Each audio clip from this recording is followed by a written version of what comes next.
Y vamos a tratar en esta conferencia, la tercera conferencia de nuestro seminario, con las funciones del hombre y las funciones de la mujer. Las funciones hombre-mujer. Porque uno de los más grandes problemas de los matrimonios que hemos por lo menos visto a través de muchísimos años de tener seminarios y dar consultoría a los matrimonios, es que el hombre no entiende que las funciones de la mujer son completamente diferentes a nosotros. No entienden muchos hombres, como yo también era bien cabezón, ¿verdad?, que las mujeres piensan completamente diferente a nosotros, actúan diferente a nosotros y además hablan más que nosotros. Las mujeres están platicando y se despiden, nos vemos, ya se pararon de la mesa, se siguen saludando a Dios, llegan a su cuarto y se despiden otra vez por teléfono. Entonces nosotros no somos así.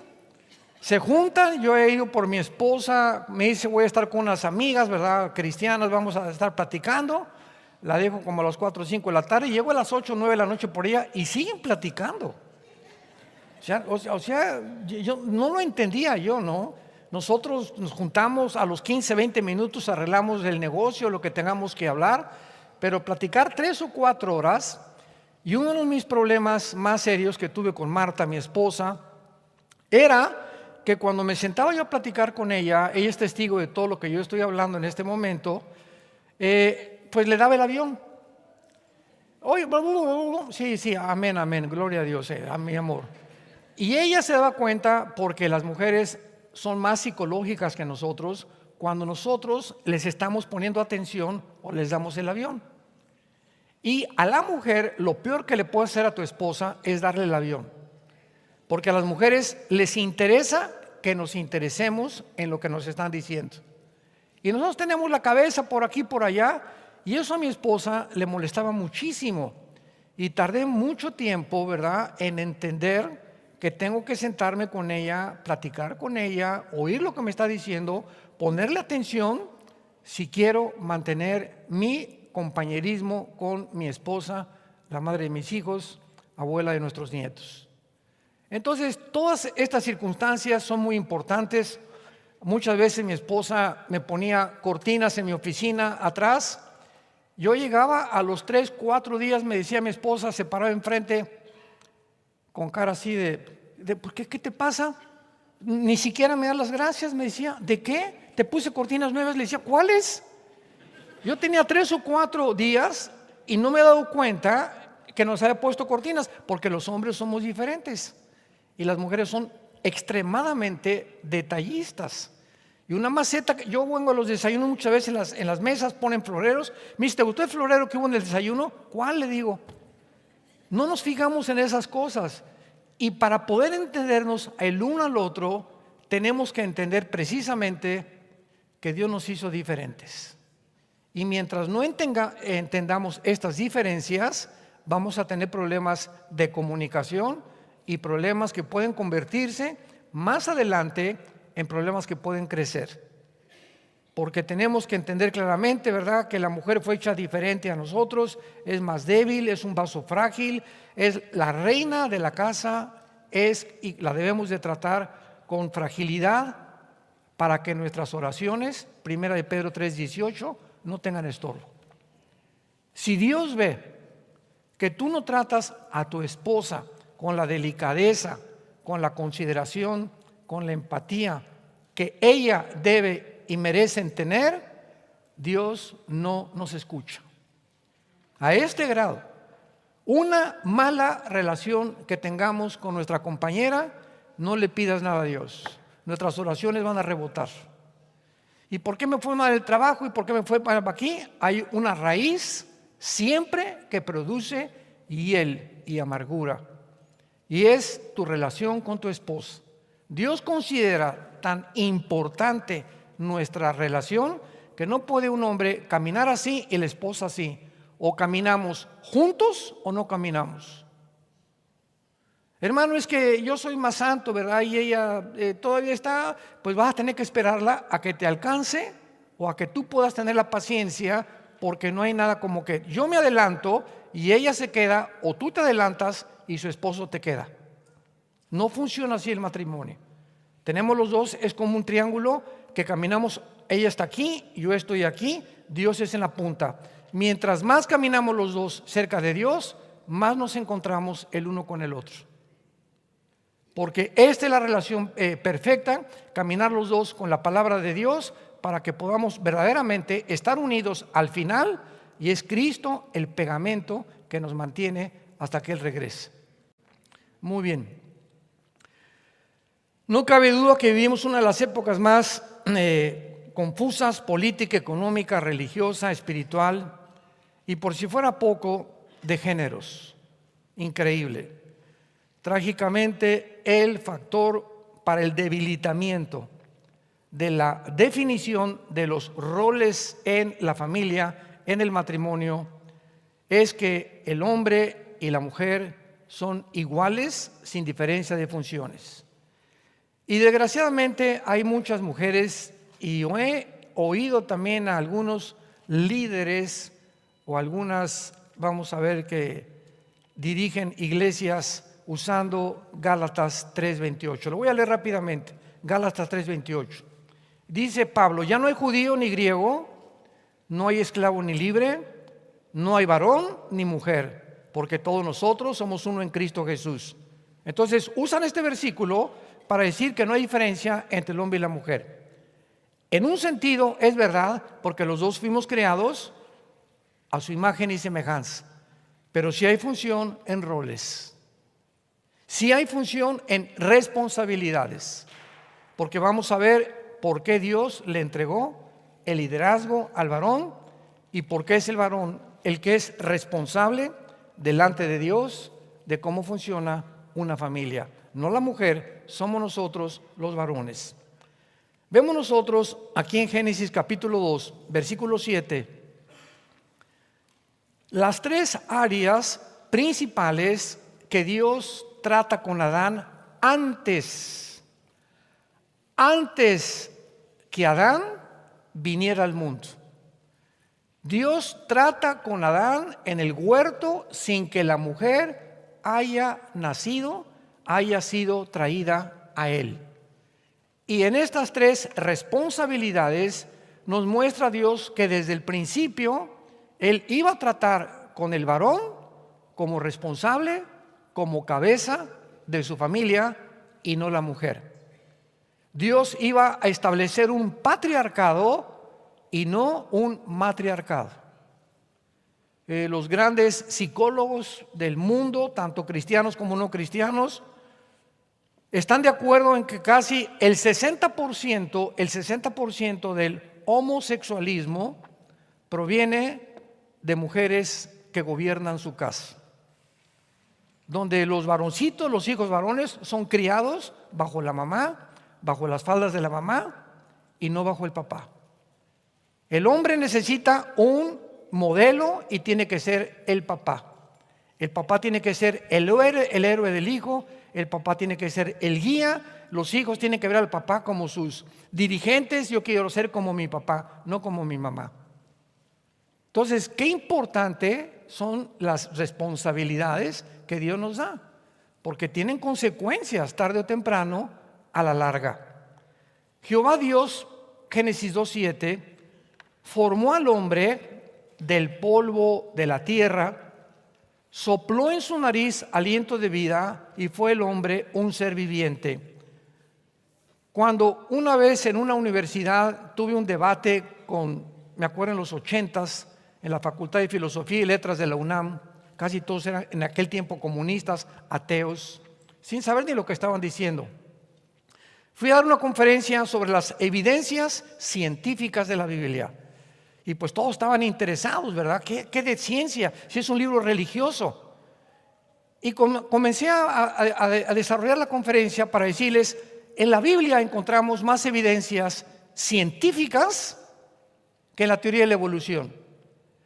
Y desgraciadamente, ¿verdad? Pues hay maestros de todo tipo. Se acercó el vicedirector de la escuela de la filosofía en aquel tiempo y me quiso ridiculizar enfrente de todos los estudiantes. Eran como 90, 100 estudiantes más o menos en esa facultad. Y me dice, ¿usted es de esos cristianitos que creen que venimos de una pareja? Y le contesté, ¿y usted es de esos que creen que venimos de chita? Y me dice, ¿de qué está usted hablando? Le dije, usted me está diciendo que por un accidente apareció un chango, por otro accidente apareció una changa con órganos reproductores femeninos y por un tercer accidente apareció un changuito. Somos dos accidentes en medio de un accidente. Cuando la biología, la física y la genética niegan y hacen pedazos la teoría de la evolución, científicamente, ya no con la Biblia. Y entonces comencé a desarrollar este tema y les dije, dice la Biblia, qué interesante, que Dios forma al hombre el cuerpo del polvo de la tierra. Queridos estudiantes, me dirigí a ellos, ¿sabían ustedes que la tierra tiene 19 elementos químicos? Fosfato, flúor, yodo, sodio, etcétera, etcétera, que son los 19 elementos químicos que tiene el cuerpo humano. ¿Y sabían que la tierra tiene 4 gases, oxígeno, nitrógeno, etcétera, etcétera, que son los 4 gases que tiene el cuerpo humano? ¡Qué cosa tan interesante!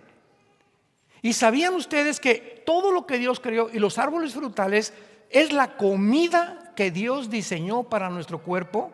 Dios pone en todas las hierbas, en las plantas, en las raíces de los árboles y en las frutas los elementos, los nutrientes, las vitaminas, los minerales que nuestro cuerpo necesita, porque fuimos hechos de la tierra, el cuerpo humano. ¡Qué tremendo!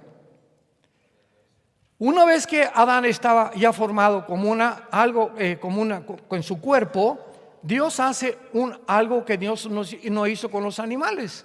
Y Dios hizo esto sobre Adán. Dios le infunde al ser humano algo que los animales no recibieron, que se llama el espíritu. Hace muchos años, cuando Caleb, nuestro hijo, era niño, chiquito, Marta y yo lo llevamos al pediatra, y me acuerdo que una vez lo acostaron, tenía como 6 meses, y nos dice el pediatra, ¿ven ustedes aquí el hoyito que tiene aquí arriba del coxis? Sí, me dice, ahí estaba la cola. Mi esposo y yo nos volteamos. Un pediatra, no saben ustedes los títulos tan elevados que tenía en la medicina, de los más altos pediatras. Su esposa era cristiana y pues nos recomendó con su esposo. Le dije, ¿cómo que la cola? Me dice, pues sí. ¿Y qué le pasó a la cola? Dice, la evolución se fue perdiendo, pero nacimos con cola. Y aquí está la prueba, me dice. Y le dije, ¿sabes tú cuál es la diferencia entre el hombre y la mujer? El espíritu. Porque los animales no tienen conciencia de la existencia de Dios. El ser humano fue creado con la conciencia de que hay un Dios y no hay ninguna civilización, ninguna tribu en la historia que no haya adorado a algo o a alguien. Y cuando el ser humano no conoce a Dios, agarra un palo, un tronco y forma un ídolo, o una piedra y adora un ídolo.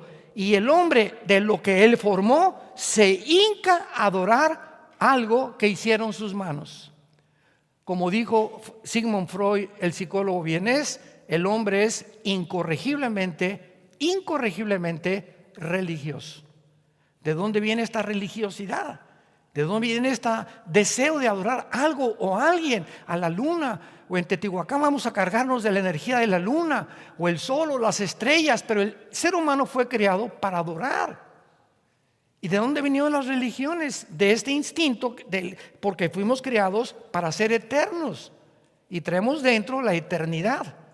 Y por eso la Biblia dice que recibimos el espíritu y el hombre fue hecho un ser viviente. Vean ustedes el versículo 8 y el versículo 9 de Génesis capítulo 2. Jehová Dios plantó un huerto en Edén, al oriente, y puso allí al hombre que había formado.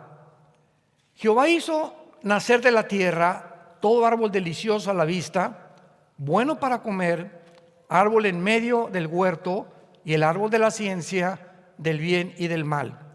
Vean ustedes que la Biblia dice que cuando Dios formó al hombre, lo formó fuera del Edén, no en el Edén. ¿Ya se fijaron? Dichosos los que trajeron su Biblia. Los demás están. ¿Qué dijo? Jehová plantó un huerto en Edén al oriente y allí puso al hombre. Y lo primero que Dios le da al hombre como responsabilidad lo encontramos en el versículo que sigue, versículo 15. Tomó Jehová Dios al hombre para que lo labrara y lo guardara. Todo esto ha dado la controversia de que los días de la creación no fueron de 24 horas. Los primeros 3 días de la creación no había sol ni había luna. Y dicen muchos, ¿cómo puede haber 24 horas? ¿Que no fueron 1000 años cada día que Dios dice?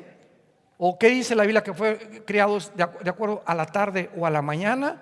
Y ha habido controversia de astrónomos cristianos que dicen, ¿verdad?, que pudo haber sido de 1000 años cada uno de los días, porque es imposible que en el 6º día Dios haya nombrado a Abraham responsable del huerto para que lo labrara y lo guardara.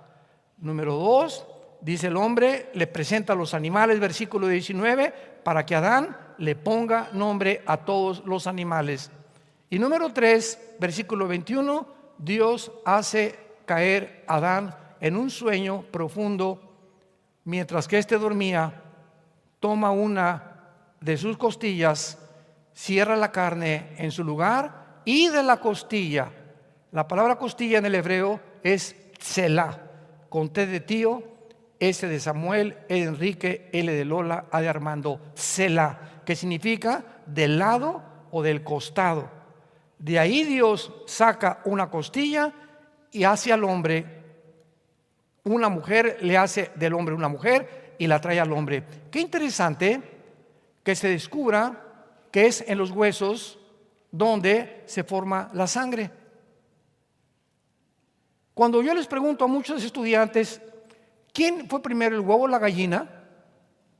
¿Qué contestarías tú? ¿Y quién puso la gallina? Porque todas las gallinas vienen de huevo. Y si hay huevo, pues tuvo que haber una gallina. Bueno, vamos a voltear la pregunta. ¿Quién fue primero, el hombre o la mujer? El 90% de los estudiantes científicos, médicos con los que hemos estado en hospitales nos contestan, tuvo que haber sido una mujer, porque todos venimos de una mujer. No hay nadie en el mundo que no haya tenido mamá. Y la Biblia nos dice que no fue así, que primero fue el hombre y del hombre saca Dios a la mujer. Y cuando se descubre la genética de que la mujer tiene cromosomas XX y el hombre XY, nos damos cuenta por qué la sabiduría y la declaración científica de la Biblia de que Dios no podía sacar de la mujer al hombre por tener 2 cromosomas XX, pero como el hombre tenía la X y tenía la Y, del material genético de la mujer, del hombre, Dios saca a la mujer, porque si hubiera sido al revés, no hubiéramos podido reproducirnos genéticamente. Esto fue escrito hace más de 3500 años. Médicos que nos acompañen, señores científicos, agnósticos y ateos. ¿Quién le dijo a Moisés cuando escribió el Génesis que fuimos formados del polvo, que fuimos formados genéticamente, que fue primero el hombre y de ahí sacó la mujer? ¿Quién le dijo a Moisés los datos tan importantes que se descubren después? Que la sangre se forma dentro de los huesos y que es de la sangre de donde Dios hace al hombre, y que es a través de la circulación de la sangre que tenemos la vida, porque la Biblia escribió antes que se descubriera la circulación de la sangre que la vida del hombre está en la sangre. Y actualmente vas a una biometría hemática o vas a cualquier laboratorio que te hagan, y en la sangre está si tienes esto, si tienes linfocitos, eritrocitos, glóbulos blancos, todo se encuentra absolutamente en la sangre. Y lo más interesante es que a través de la sangre se transmite el pecado.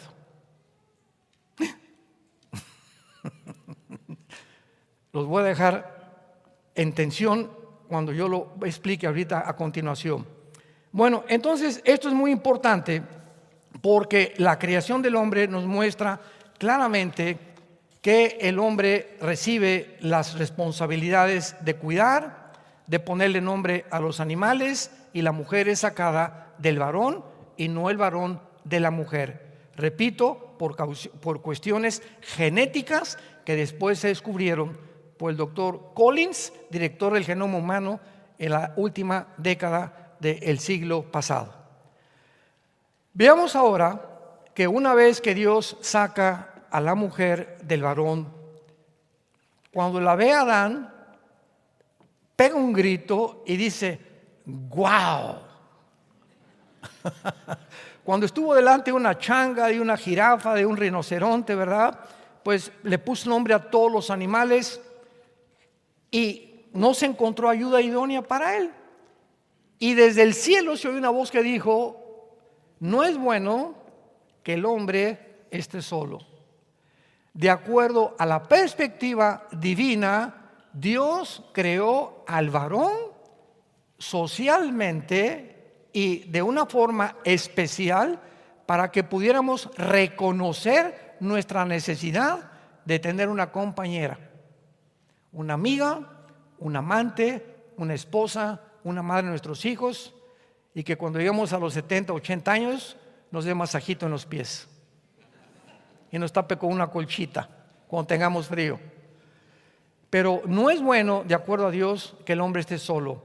Y esto lo comprobamos a través de toda la historia, porque ahora han visto los grandes especialistas en la medicina y en la genética y en la senilidad que los hombres casados duran más tiempo que los hombres solteros. Algo demostrado médica y científicamente. Y el versículo 24, en 3 palabras se declara qué es el matrimonio. Con 3 palabras se declara qué es el matrimonio. Vean la simpleza de la Biblia, simplemente compleja, aparentemente simple. Por tanto, dejará el hombre a su padre y a su madre, se unirá a su mujer y será una sola carne. ¿Qué es el matrimonio? Mamá, bye. Papá, bye. Fido, mi perro, bye, Fido. Todos, mi familia, la que nos trajo al mundo, se queda atrás. El momento que nos casamos, nuestra familia anterior, hermanos, papá, se quedan atrás, y de ahí en adelante mi esposo y yo ante Dios somos la nueva familia. Y voy a seguir respetando y honrando a mis papás. Pero ¿sabes una cosa, mamacita? A esta muchacha que está junto a mí, que es mi esposa, la van a respetar. Y la van a tratar igual que como si fuera yo. Y ahora va a ser como si fuera su hija y como si fuera tu hija, papacito. ¿Por qué? Porque ahora somos una familia. Y nos muestra la experiencia que cuando viven terceras personas en un matrimonio, acaban casi siempre en divorcio. En otras palabras, no te lleves a tu mamá a la luna de miel. Suegros que me están escuchando en este momento, si visitamos a nuestros hijos recién casados, estemos con ellos 3 o 4 días nada más. No te quedes más de 1 o 2 semanas con ellos. No es bueno ni psicológica ni privadamente. Yo recuerdo hace muchos años les conté una historia de un hombre que dijo: no, sí es cierto, el pastor tiene razón. Yo tenía ya como 2, 3 años de casado y mis suegros vinieron a mi casa. Y me levanté un día, me dice, dio un testimonio a todos, me levanté como a la 1 de la mañana y abrí el refrigerador y del otro lado se apareció un marciano. ¿Cómo que un marciano? Sí, mi suegra llena de tubos. Me dio un susto, me dice, a la 1 de la mañana y yo estaba en chones. Entonces me di cuenta que ya no podía andar en chones en mi casa, perdí mi privacidad, perdimos nuestra sencillez, mi esposa y yo. ¿Por qué? Porque estaban ahí los suegros, no podíamos ya hacer nada, porque muchas cosas ya tenían 2 semanas y el muerto y el arrimado apestan a los 3 días, como dicen vulgarmente en México. ¿Qué sabe la Biblia? ¿Dejará el hombre a su padre y a su madre? Y ya se casaron. Dejemos que nuestros hijos se enfrenten el uno con el otro. Mamá me pegó. Pues aguántese. Tenemos que entender el daño que les hacemos a nuestros hijos cuando nos metemos demasiado en su matrimonio. Tienen que pasar problemas, tienen que enfrentarse el uno con el otro, etcétera, etcétera. Entonces el matrimonio es dejar el pasado, la familia pasada. Ya ahora mi esposa, escuchen esto, finalmente, en el primer punto, es mi principal prioridad. No mis papás, ni mis hermanos, ni mi perro. Mi esposa es, de ahí en adelante, después de Dios, mi principal prioridad. Primero Dios, después mi esposa, en tercer lugar mis hijos, en cuarto lugar mi familia o mi trabajo. Esta es la prioridad establecida en la Biblia por Dios. Si tú pones en tu nuevo matrimonio, es que tú no eres como mi mamá, y no me haces los huevos como mi mamá, y no cocinas como mi mamá, y comenzamos a compararnos, en ese momento vas a destruir psicológicamente a tu esposa, porque te va a contestar, tienes razón, no soy tu mamá, soy tu esposa. Y si tu mamá hacía las cosas, ¿verdad? Te vas a acostumbrar a como yo te hago los huevos y te aguantas. En segundo lugar, dejará el hombre a su padre y a su madre, se unirá a su mujer. El matrimonio es la unión física, sexual de un hombre y de una mujer. Esta es la razón por la que la mujer tiene órganos reproductores femeninos y el hombre tiene órganos reproductores masculinos. Es la masculinización y la feminidad de dos seres completamente diferentes que al unirse de una forma maravillosa, Dios trae familia a este mundo. Los órganos de la mujer fueron desarrollados para que fuera mamá desde niña. Las niñas ya con las muñecas, los niños con los carros de bomberos, de la policía, quieren ser soldados, quieren ser etcétera, etcétera. Las niñas quieren ser princesas, sueñan con un príncipe azul. Desde chiquitos el hombre y la mujer somos completamente diferentes. Qué tristeza que en el siglo que vivimos quieran invertir los papeles y decirle al niño, juega con las muñecas, y a las muñecas, juega con el carro de bomberos, y despersonalizarlos y robarles su identidad. No hay crimen más grande que se pueda cometer. Esto significa una cosa: el sexo fue creado para ser usado única y exclusivamente dentro del núcleo y de la dimensión del matrimonio. Nunca antes del matrimonio, y en el matrimonio nunca con otra mujer que no sea tu esposo, ni con otro hombre que no sea tu esposo, porque se llama adulterio a los ojos de Dios. Y el que comete adulterio, Proverbios 6:32, corrompe su alma, heridas y vergüenza hallará, y muchos años tardará para que tu esposa te perdone o para que tu esposo te perdone. Es el enemigo más grande que existe dentro de un matrimonio, el adulterio. Se unirá a su mujer y serán una sola carne. Usar el sexo antes o durante el matrimonio o con otra persona que no sea mujer y que sea hombre es algo animal, es algo no natural, que viola completamente lo establecido por este libro, no por el Corán, no por el Tripitaka de Buda, no por los Vedas de los persas, no por ninguno de los libros sagrados, ni por ningún libro de los hindúes. Solo la Biblia establece las leyes del sexo y del matrimonio. Qué libro tan maravilloso es la Biblia. Y finalmente, y serán una sola carne. Lo que Dios juntó, no lo separe el hombre. Y estaban ambos desnudos, Adán y su mujer, y no se avergonzaban. El último retrato de la primer pareja que Dios creó en el huerto del Edén, el último retrato es ella desnuda, Adán desnudo, y no se avergonzaban. No había temor, se podían ver a los ojos, con sinceridad, se amaban, pero algo sucedió en la creación del hombre y la mujer, que todos lo sabemos. Hicieron caso a Satanás, participaron del árbol de la ciencia, el conocimiento del bien y el mal, y le dijeron a Dios, Dios, ahora vamos nosotros a determinar qué es bueno y qué es malo. No necesitamos que tú legisles la moral, no, yo voy a decidir qué es bueno y qué es malo. Y desde ahí hasta nuestros días, El hombre ha llegado a tal confusión que a lo bueno le dicen malo y a lo malo le dicen bueno. Al hombre le dicen mujer, a la mujer le dicen hombre. A esa confusión final llegó el ser humano. Veamos pues ahora que estas funciones fueron hechas completamente diferentes. Y lo primero que encontramos nosotros es que Dios le da este liderazgo al hombre y comprendemos el significado del liderazgo. Cuando el hombre no comprende lo que es un líder, confunde la autoridad con el autoritarismo, confunde el liderazgo con la dictadura. Y el hombre comienza a decir: es que yo soy aquí el que truena los chicharrones y usted tiene que obedecerme, y si quiero ver películas pornográficas las vas a ver conmigo, y vas a hacer esto y vas a hacer aquello. Y hay mujeres que sí, mi amor, lo que tú digas, porque la Biblia dice que debemos estar sujetas a ellos. ¿Cuántas mujeres son tan tontas que creen que eso es someterse al hombre? Y Dios no te manda a ser un borrego que obedezcas a un lobo.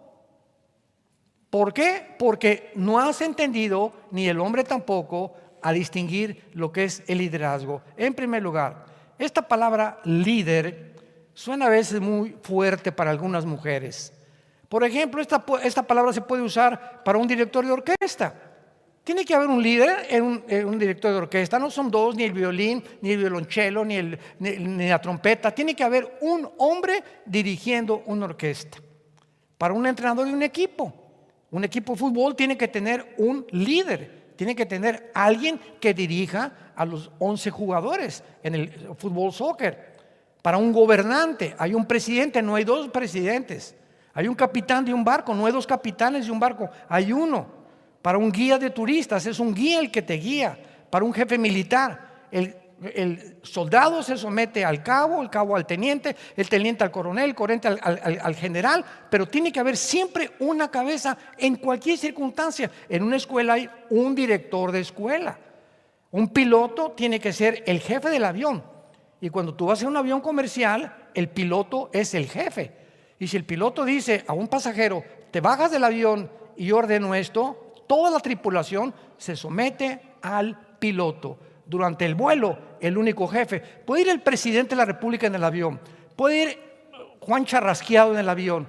El jefe es el piloto del avión y se hace lo que el piloto dice. Esto es lo que Dios quiere entender, que el líder masculino no debe pervertir su autoridad en autoritarismo. Recordemos que cuando somos la cabeza de nuestra familia, tenemos que estar antes sujetos a Cristo. 1 Corintios 11:3. Cristo es cabeza del hombre, el hombre es cabeza de la mujer. ¿Quieres ser cabeza de tu mujer? ¿Quieres tú ser el líder de tu casa? Antes sométete a Cristo. Tú no puedes ser líder de tu casa ni tener la autoridad divina mientras tú no te sometas a la autoridad de Jesucristo. Para mandar tenemos que antes someternos a otra autoridad. No hay autoridad sin autoridad. ¿Me siguen? Yo no puedo ejercer una autoridad si yo no estoy sujeto a una autoridad, porque sería completamente, ¿verdad?, algo que no funcionaría. Yo puedo ejercer mi autoridad simplemente porque estoy sujeto a Cristo. Y cuando ejerzo mi autoridad con mi esposa, cuando Dios ve que yo me sujeto a Él, Dios entonces honra mi autoridad y Él es el que cambia a mi esposa, no yo. Hoy en la mañana le dije a una persona: yo le doy gracias a Dios que no somos dioses. Yo no puedo cambiar a mi esposa, ni a ninguno de mis hijos, ni a mi mamá, ni a mis suegros, ni a mis primos, menos a mi perro. No podemos cambiar a nadie. Esto le corresponde a Dios. El cambiar un corazón y una persona, no somos dioses. Si yo quiero cambiar a mi esposa, te vas a someter, o a la esposa, pues tienes que venir a la iglesia. El pastor dijo que vas a arder en el lago de fuego. Así menos tu esposo va a hacer caso. Si tu esposo tiene un problema, tienes que orar por él y descubrir el poder de la oración. Entonces la autoridad tiene que ser ejercida si antes hay autoridad, para que Dios te honre delante de tu esposo y delante de tus hijos. porque es la forma como funciona espiritualmente. En segundo lugar, no implica superioridad. Ningún líder es infalible, ni tampoco superior a los que dirige. Tanto el hombre como la mujer somos iguales espiritualmente porque fuimos creados a la imagen y semejanza de Dios. Y finalmente, el líder debe siempre de proteger a la mujer. Efesios 5, 28 al 29. Para que podamos nosotros entender que cuando viene una persona en la noche y quiere meterse a la casa, ¿quién sale a enfrentarse al ladrón? ¿Él o ella? Él, ¿verdad? Porque ahí está. Él es el que debe proteger, no ella a nosotros. Nosotros debemos protegerla a ella. Así fue como Dios nos diseñó y nos creó. Si voy por la calle y alguien nos insulta o insulta a mi esposa, ella no va a salir a defenderme. Yo tengo que defender al que insulte a mi esposa. ¿Por qué? Porque yo soy el responsable de proteger a mi esposa. Dice Efesios capítulo 5, versículo 28. Los maridos deben amar a sus mujeres como a sus mismos cuerpos. El que ama a su mujer, a sí mismo se ama, porque nadie aborreció jamás su propia carne, sino que la sustenta y la cuida como Cristo a la iglesia. Yo le hago un daño a mi mujer, no sé que me estoy haciendo daño a mí. Vean esta ley impresionante, inexorable espiritualmente. Yo le hago un daño a mi esposa, yo le tengo rencor a mi esposa, yo golpeo a mi esposa, yo la trato como una sirvienta y no como mi esposa, como mi amante, como la madre de mis hijos. Sin embargo, soy tan tonto que no entiendo que me estoy dañando a mí primero.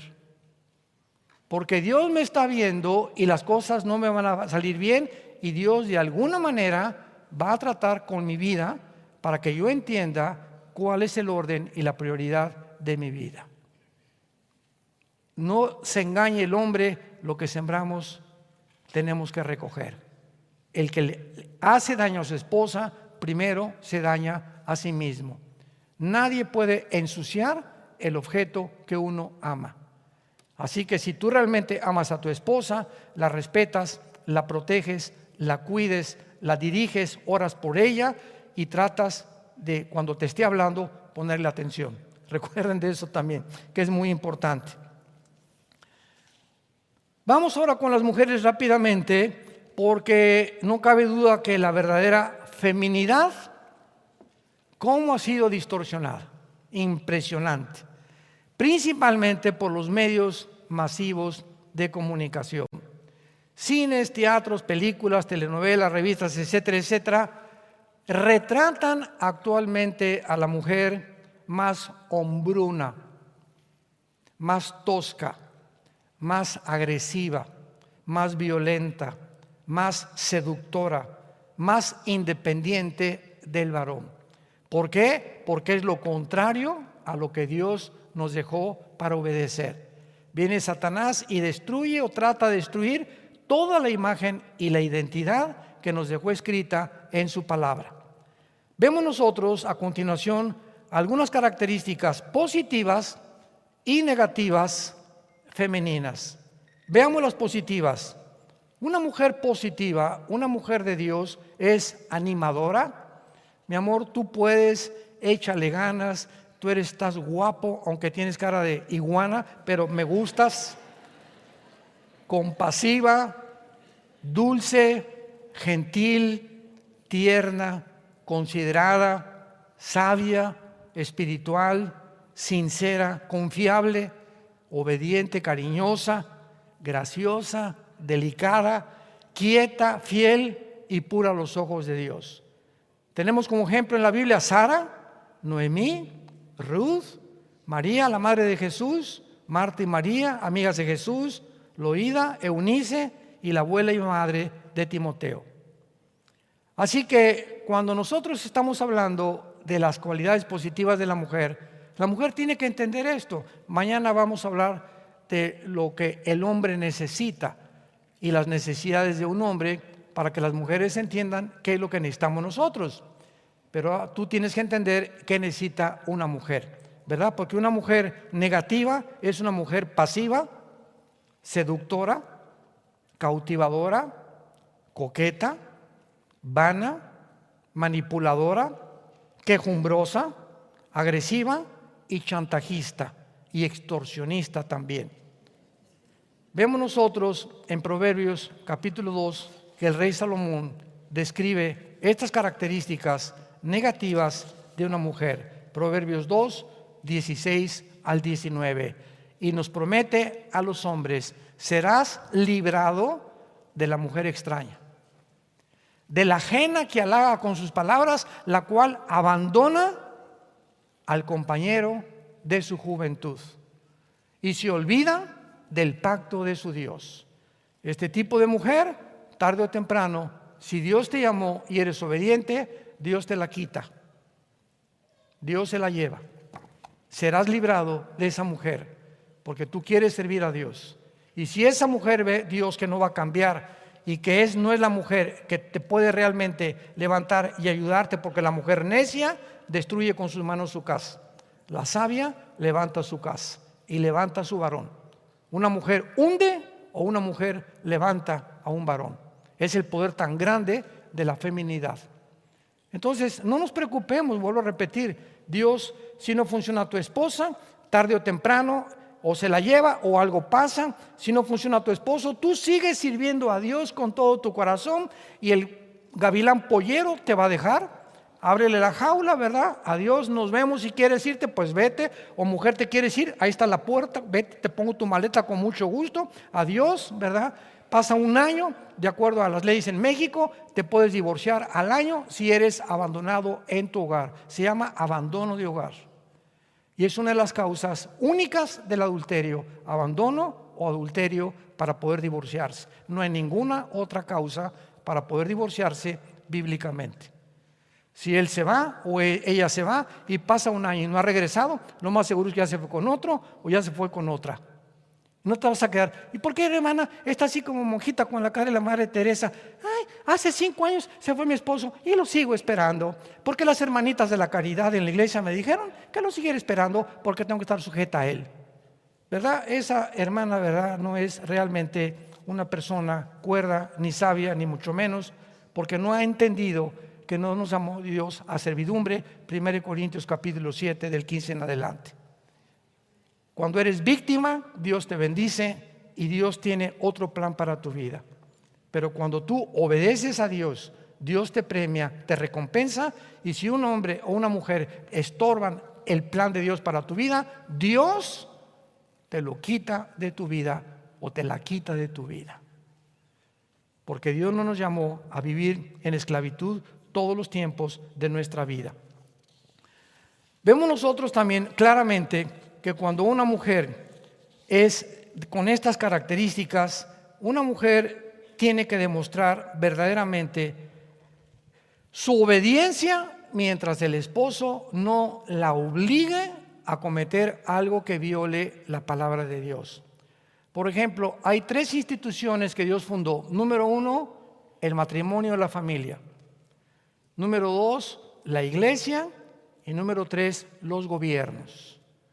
Si un presidente, no importa el que sea, o un César o un emperador, hacen un edicto desde mañana, se prohíbe de la Biblia, no nos podemos sujetar al gobierno. La iglesia primitiva se tuvo que reunir en las catacumbas porque les prohibieron los césares leer la Biblia y adorar a Dios. No podían obedecer, siguieron reuniéndose y cuando los capturaban, los echaban al Coliseo Romano. Cuando en una institución como en una iglesia el pastor te obliga a hacer cosas que no están en la Biblia, vete a otra iglesia. Porque el pastor no puede violar la palabra de Dios. Un pastor no le puede decir a una pareja, divórciense, tampoco podemos decirle, cásense. Nosotros como pastores damos el consejo nada más. Hermano, me quiero divorciar. Mira, te voy a poner los pros y los contras de tu caso. Pero finalmente yo no te voy a decir que te cases o que te divorcies. Tú eres responsable y tú vas a tomar la decisión. Yo te digo, si tú te casas con ese hombre, te va a ir así y así y así y así. Pero si te casas, va a ser por tu responsabilidad. Yo no te puedo prohibir decirte, si tú te casas, ya no regresas a la iglesia. Eso es dictadura. Eso es manipulación. Eso es enseñorearse de las ovejas y no somos dueños de ustedes. Nosotros estamos para servirlos a ustedes, para aconsejarlos y dejar que ustedes sean responsables de las decisiones que tomen delante de Dios. De otra manera, esa iglesia es un autoritarismo, es una dictadura, ¿verdad? Es una forma arbitraria de gobernar. No podemos tomar ese papel. Si tu esposo te dice, vamos a ver una película pornográfica porque tienes que sujetar conmigo, discúlpame, Panchito, Dios me dice, ¿verdad?, que es pecado lo que tú estás haciendo, no me sujeto a ti. Pues si no sujeta un par de cachetadas, dame las que tú quieras, no voy a hacer lo que tú dices, porque estoy violando una ley de Dios superior a que me sujete yo a ti. ¿Me van siguiendo? Y cuando nosotros tenemos este tipo de autoritarismo, no tenemos por qué someternos. Yo recuerdo ahora cuando vino la pandemia, ¿verdad?, que las iglesias tienen que de alguna manera cerrar los clubes, etcétera, etcétera. Y nosotros en los 2 años de pandemia no nos sometimos a los dictámenes de la Organización Mundial de la Salud. Entonces, como la gente tenía miedo de ir al lugar, porque no es el templo somos nosotros, recuerden, vamos al templo, eso no es bíblico, eso es un edificio, nosotros somos el templo como personas. ¿Qué hicimos? A través de online, todos los días dábamos estudios bíblicos. La iglesia nunca se cerró porque usamos la tecnología para seguir alimentando a las ovejas. Nadie nos puede prohibir eso, jamás, ni leer la Biblia, ni tampoco dejar de reunirnos. Y si nos prohíben en un lugar, nos escondemos en algún otro lado, pero nosotros seguimos obedeciendo a Dios. Dice Hechos capítulo 4 que cuando les prohibieron a los apóstoles, ustedes no pueden predicar ya, les contestó Pedro, juzguen si es justo delante de Dios obedecerlos ustedes o obedecer a los hombres. Juzga, Pancho, si es justo obedecerte o obedecer a mi patrón. Juzgue, pastor, usted me está dando una indicación que viola la palabra de Dios, no me someto a ustedes. Cuando el gobierno obliga a algo así, es cuando nosotros tenemos que rebelarnos con la autoridad superior a la que debemos obediencia hasta el final de nuestra muerte. Señor, te damos gracias.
Gracias en esta tarde por tu palabra y te damos gracias porque lámpara es a nuestros pies, lumbrera a nuestro camino. Señor, cuánto anhelamos que nos des un espíritu de sabiduría, de revelación, de inteligencia, de conocimiento, de discernimiento de espíritus. Un mundo tan confundido, donde a través de los medios de comunicación, la televisión, los programas, los gobiernos, manipulados, influenciados por el mundo espiritual de las tinieblas, nos quieren matar, nos quieren debilitar físicamente, mentalmente, quieren arruinar nuestro matrimonio, nuestra familia, nuestros hijos. Pero nosotros no somos de las tinieblas, somos hijos de la luz. Levantemos la lámpara, exhibamos la maldad del mundo y el pecado del mundo, porque no ponemos nada contra la verdad, sino por la verdad. Jesucristo le dijo a Pilato cuando lo iba a condenar: yo para esto he venido al mundo, dijo Jesús, para dar testimonio de la verdad. Todo aquel que es de la verdad, oye mi voz. Señor Jesús, hemos oído tu voz a través de tu palabra y queremos seguirte hasta el final de nuestra vida. Permanecer firmes en la esperanza a la que nos has llamado y discernir, tener esa capacidad espiritual de distinguir entre el bien y entre el mal. No son los psicólogos, ni los sexólogos, ni los políticos, ni los psicólogos, ni psiquiatras, ni filósofos, ni politólogos los que nos dicen cómo vivir. Eres tú. En tu palabra no hay nada torcido ni perverso en ella. Ella es luz y sabiduría a los que entienden y a los que obedecen tus mandamientos. Cuán grande es tu bondad que has demostrado para los que te temen, porque nunca seremos avergonzados los que conocemos tu nombre, porque nunca nos has abandonado ni nos abandonarás. Te bendecimos, Jesús, y te damos toda la gloria por este tiempo que nos has dado alrededor de tu palabra. Amén.